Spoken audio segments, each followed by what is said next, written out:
Salam, hər vaxtınız xeyir olsun. Bugün sizlə morfologiyanın ilk nitq hissəsi olan isimdən danışacağıq. İsimdəki qarışdırılan vacib məqamları qeyd etməyə çalışacağam. İlk olaraq ismin bəzi şəkilçilərindən danışacağam ki, bu şəkilçilər və bu şəkilçilərlə yaradılan sözlər qarışdırılır və nəyə görə qarışdırılır, necə ayıra bilərik bunları. İlk olaraq ç şəkilçisindən danışaq. İsimdə ç şəkilçisi demək olar ki, ç şəkilçisi yoxdur. Ç şəkilçisindən yaradılan sözlər bəzən qarışdırılır. Məsələn, əlatı sözünü bəzən sifət kimi götürənlər var. Amma bu tamamilə yanlışdır. Çünki nəyə görə? Ç şəkilçisi ancaq və ancaq isim düzəldir. Əgər hər hansı bir ç şəkilçisindən düzəlmiş söz görürüksə, biz bilməliyik ki, o isimdir. Yəni sifət və ya say ya da ki, əvəzlik yaratmır. Əlaçı da sifət deyil, yəni isimdir. Çünki niyə? Bu şəkilçidən ancaq isim yaranır. Keçək ikinci şəkilçilərə, l və l şəkilçiləri.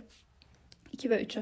L və l şəkilçiləri. Bu şəkilçilərlə yaranan sözləri çox vaxt qarışdırırlar. Amma necə ayıra bilərik? İlk olaraq l şəkilçisindən danışaq. Deməli, bu şəkilçi həm sifət, həm də isim yaradır. Yəni ki, amonim şəkilçidir. Bəs bunu necə fərqləndirə bilərik biz? L şəkilçisini əgər s şəkilçisindən əvəz etmək olursa, bu zaman o sifətdir. Məsələn, deyək ki, məktəbli sözü. Məktəbli sözünü məktəbsiz şəklində ifadə etmək olurmu? Xeyr, olmur. Deməli, bu zaman o olacaq isim. Amma duzlu sözünü duzsuz şəklində ifadə etmək olur. Deməli, bu zaman l sifət yaradıbdır və sifət yaratdığına görə də əvəz edir. Yəni, sızla əvəz olunduğuna görə deməli, bu sifətdir. L burada sifət yaradıb. Ona görə də bunu sifət olaraq qəbul edirik.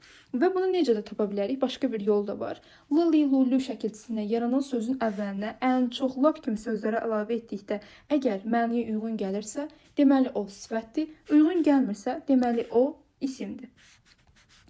Məsələn, ən məktəbli, lap məktəbli, çox məktəbli olmur. Amma çox duzlu, ən duzlu, lap duzlu bunlar işlənə bilir. Deməli, o sifət, məktəbli isə isimdir. Keçək l şəkilçisinə. L şəkilçisi nə zaman isim, nə zaman sifət olacaq.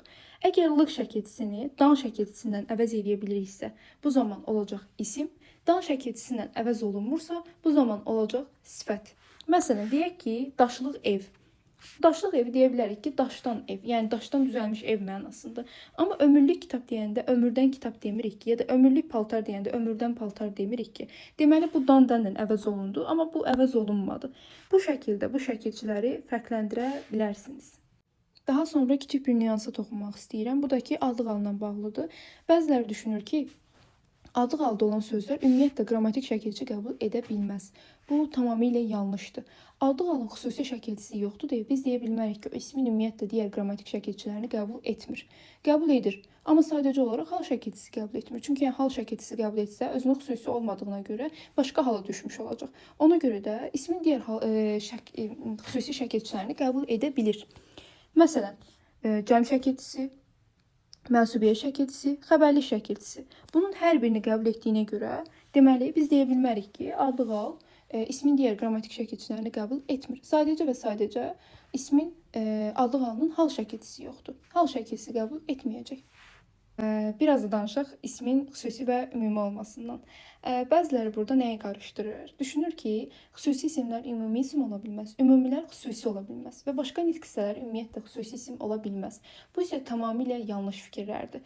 Necə? Deməli, biz bilirik ki, xüsusi isimlər müəyyən bir şeyi xüsusiləşdirmək üçün, təkliyini bildirmək üçün verilən isimlərdir. Məsələn, ölkənin adı Azərbaycan olacaq xüsusi isim. Amma onu biz şəkilçi əlavə edərək onu ümumi ismə çevirə bilərik. Azərbaycanlı. Çünki Azərbaycan bir dənədir. Azərbaycanlı isə ümumi anlayışdır. Yəni bir dənə deyil ki, Azərbaycanlı. Ümumi anlayış olduğuna görə o ümumi ismə çevrildi. Daha sonra ümumi ismin xüsusi ismə çevrilməsindən danışaq. Məsələn, deyək ki, fərəh sözü. Fərəh, nə, fərəh olaraq olacaq ümumi isim. Amma biz onu bir insana ad verdikdə o olacaq xüsusi. Məsələn, deyək ki, fərəh gəldi, kim gəldi? Artıq bu insanın adı olduqda o olacaq xüsusi isim. Deməli, ümumi xüsusiyə, xüsusi ümumiyə çevrildi. Daha sonra danışaq başqa nitq hissələrinin xüsusi isim olmasından. Deməli, gözəl sözü normalda sifətdir. Sevilmək sözü isə feildir. Lakin biz onları kiminsə adı olaraq ifadə etdikdə xüsusi ismə çevrilir onlar. Məsələn, gözəl bir insan adı olaraq, sevil də ki, müəyyən bir insan adı olaraq olacaq xüsusi isim. Yəni ki, başqa nitq hissələrdə xüsusi isim ola bilir. Daha sonra danışaq ismin cəm şəkilçisi olan lar şəkilçisindən, lar, lər şəkilçisindən. Lar, lər şəkilçisi tələffüz zamanı dar, nar və rar şəklində tələffüz oluna bilər. Bu isə nədən asılıdır? Əgər sözün sonu z, n, r, t samitlərindən bitərsə, buna uyğun şəkildə lar da o şəkildə tələffüz olunur. Məsələn, deyək ki, qızlar sözü. Qızlar sözü qızlar şəklində tələffüz olunacaq. Oğlanlar sözü oğlanlar şəklində tələffüz olunacaq. Narlar sözü narlar şəklində tələffüz olunacaq. Atlar sözü də atlar şəklində tələffüz olunacaq. Yəni bu samitlərə uyğun olaraq tələffüz də fərqlənir. Bunu da qeyd etmək istədim. Daha sonra danışaq lıq şəkilçisi qəbul etmiş bəzi isimlərin lar şəkilçisi qəbul edib etməməsindən. Bəzi isimlər var ki, onlar mücərrəd anlayış bildirdiyinə görə lar şəkilçisi qəbul etmir. Məsələn, müəllimlik sözü. Müəllimlik sözünün daha sonrasında lar şəkilçisi artıra bilmərik. Çünki müəllimliklər deyə bilmərik. Bu mücərrəd anlayışdır. Amma analıq sözündə bu fərqlidir. Nə zaman fərqlənir? Əgər analıq sözü, analıq hissi dedikdə, mücərrəd anlayış bildirdikdə, bu zaman lar şəkilçisi qəbul etməyəcək. Amma analıq sözü əgər hər hansı bir insanın analığı kimi, yəni anası yoxdur, ögey anası kimi nəzərdə tutulsa, bu zaman lar şəkilçisi qəbul edə bilər. Onun analıqları çox qəddar idi. Bəzən lar şəkilçisi, yəni kəmiyyət şəkilçisi bəzi sözlərə qoşulsa da, bu zaman həmin sözlərdə kəmiyyət çoxluğu əmələ gətirməyə bilər. Məsələn, deyək ki, soyuq sözünə lar şəkilçisi qoşuldu. Bu zaman hansı kəmiyyət çoxluğundan danışa bilərik ki? Yəni soyuqlar dedikdə biz necə hər hansı bir şeyin çoxluğundan ya da soyuğun azlığından, çoxluğundan danışa bilərik. Burada kəmiyyət fərqi olmayacağına görə, kəmiyyət çoxluğu olmayacağına görə biz deyirik ki, bəzi sözlərdə kəmiyyət çoxluğu əmələ gətirməyə də bilir lar şəkilçisi. Daha sonra el sözündən danışmaq istəyirəm. El sözü əgər yurt, ölkə mənasında işlənirsə, bu zaman o toplu isim olmayacaq. Amma ki, cəmaət mənasında işlənirsə, o zaman toplu isim olacaq. Məsələn, deyək ki, elimizdə bahar gəlir. Bu zaman yurt mənasında istifadə olunduğuna görə toplu isim deyil. Ya da ki, desək ki, el küçələrə axışırdı. Bu zaman cəmaət mənasında istifadə olunduğuna görə toplu isim olacaq. Çünki toplu ismin məzmunla bağlı bir şeydir bu. Çünki toplu isim cəm şəkilçisi qəbul etmədən məzmunca çoxluq bildirən isimlərə deyilir. Yəni yurt mənasında niyə onu toplu isim kimi götürək ki? Amma cəmaət mənasında bir topluluq bildirdiyinə görə onu biz toplu isim kimi götürürük. Mən daha sonra iki sözdən danışmaq istəyirəm. Bu sözlərin konkret və ya mücərrəd olunması biraz bəzilərində baş qarışıqlığı yaradır. Bu nədəndir? Çünki bu sözlər müxtəlif mənalar ifadə edir. Necə? Məsələn, saat sözü həm əşya mənasında istifadə olunur, həm də vaxt ölçüsü mənasında. Əşya dedikdə biz onu konkret anlayış kimi qəbul edə bilərik. Çünki əşyanı görürük, yəni beynimizdə canlandıra bilirik və buna görə də o konkret anlayış olur. Amma vaxt ölçüsü mənasında biz hər hansı bir saat məfhumunu beynimizdə canlandıra bilmərik ya da görə bilmərik və buna görə də o mücərrəd anlayış olacaq. Deməli, saat sözü həm mücərrəd, həm də konkret anlayış olur. Ağıl sözü isə eyni bunun kimi. Ağıl sözü bəzən zəka mənasında istifadə olunur, həmçinin də heyvanların saxlanıldığı yer mənasında istifadə olunur.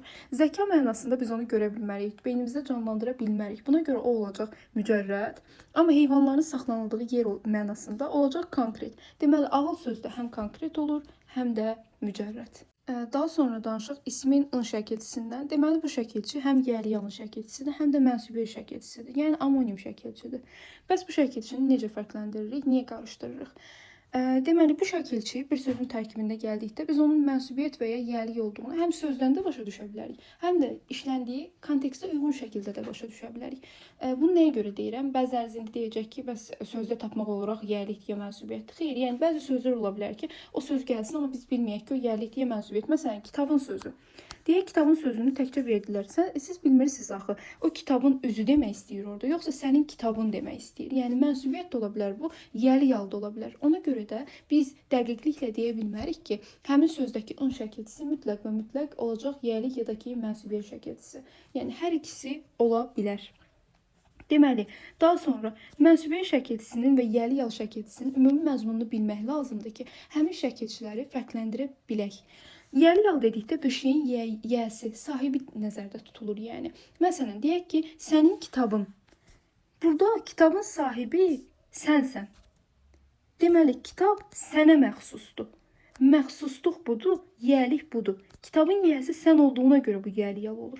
Mənsubiyyətdə isə kitab kiməsə mənsub olduğuna görə mənsubiyyət şəkilçisi qəbul edir.